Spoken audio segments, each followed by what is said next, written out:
The disguised Lin Tian holds up a sword with both hands, excitedly calling out to his boss that he just found an incredible treasure lying around outside.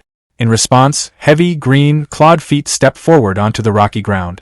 The towering Goblin King stands there gripping a massive weapon.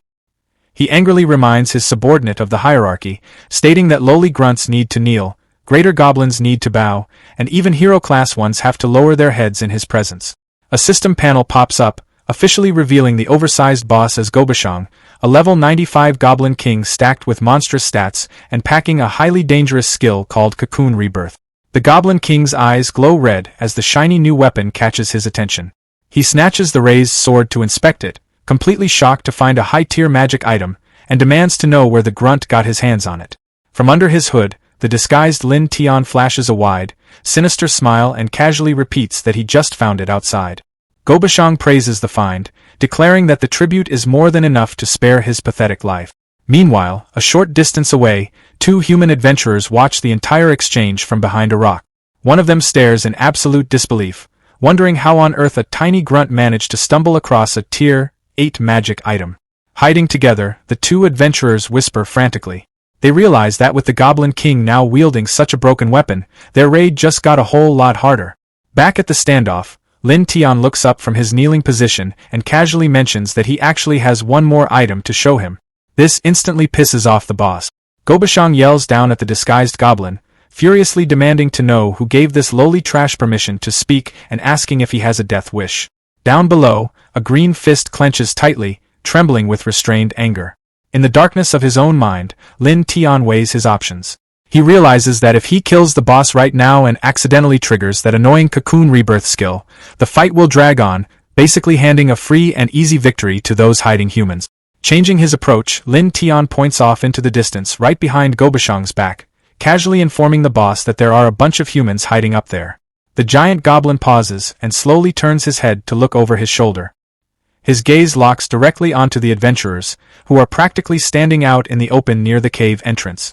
A terrifying, menacing grin stretches across the Goblin King's face. Looking back down, he scoffs at Lin Tian, admitting that the pathetic little goblin at least has decent eyesight.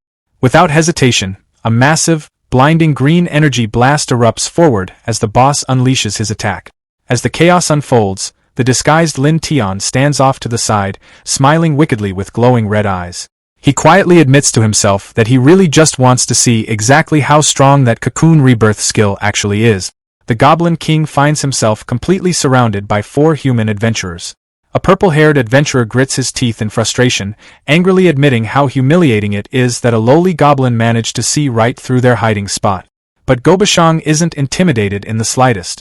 A menacing, toothy smile creeps across his face as he mocks the intruders, questioning if these humans seriously just marched right into his tribe's territory to die. The oversized boss calls out to his children, announcing that it's finally their turn to strike. Answering his call, an entire army of armed green goblins aggressively charges forward into the cavern. Meanwhile, safely out of the crossfire, the disguised Lin Tian leans casually against a rock wall, quietly watching the chaos unfold. He muses to himself that the boss's arrogant attitude earlier made him seem like a real threat, but he fully plans on crushing the giant bit by bit when the time is right.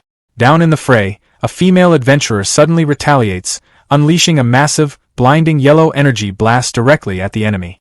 The attack instantly infuriates GOBLIN. He instantly activates his Death Sandstorm skill, summoning a massive, violent tornado that aggressively swirls around his towering body. The intense, destructive winds of the storm instantly shred apart several large, terrifying insect-like creatures that get caught in its path. As the swirling debris fills the air, a giant, terrifying shadowy figure slowly looms directly over the four trapped adventurers. Watching from the sidelines, the disguised Lin Tian looks on in genuine surprise, wondering to himself if there was actually a trick like that.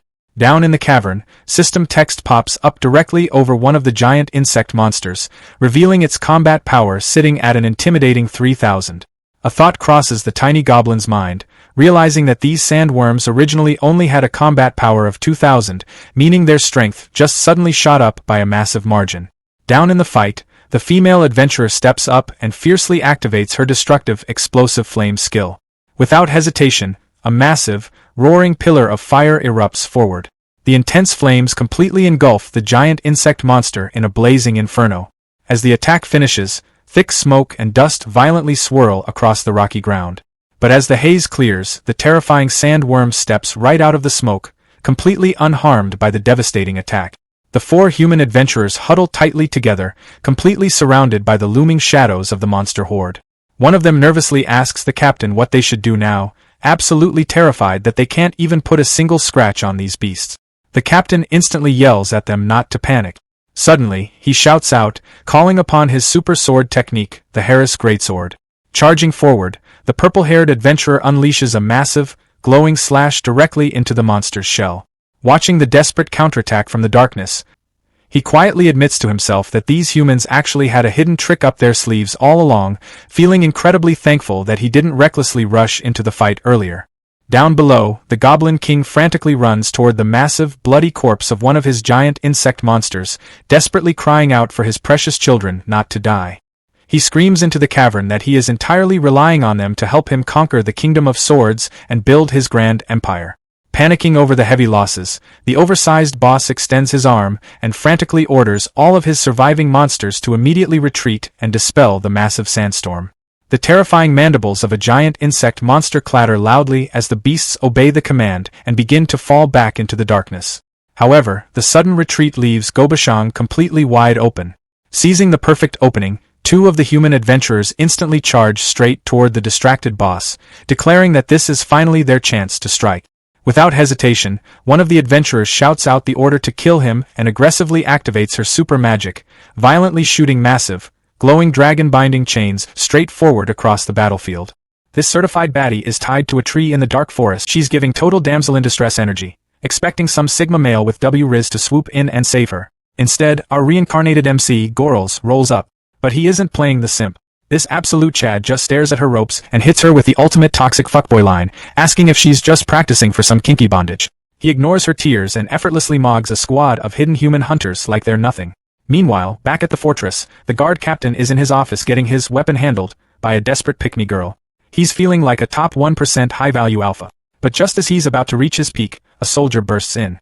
Furious, the captain shoves the tradwife wannabe away, zips his pants, and stomps outside to execute the beta cuck who ruined his climax. But his ego instantly shatters.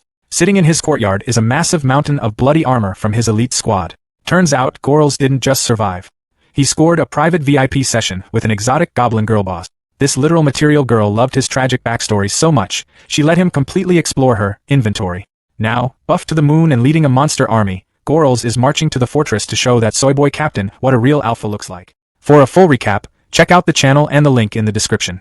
Be sure to take a look if you'd like to watch the complete video.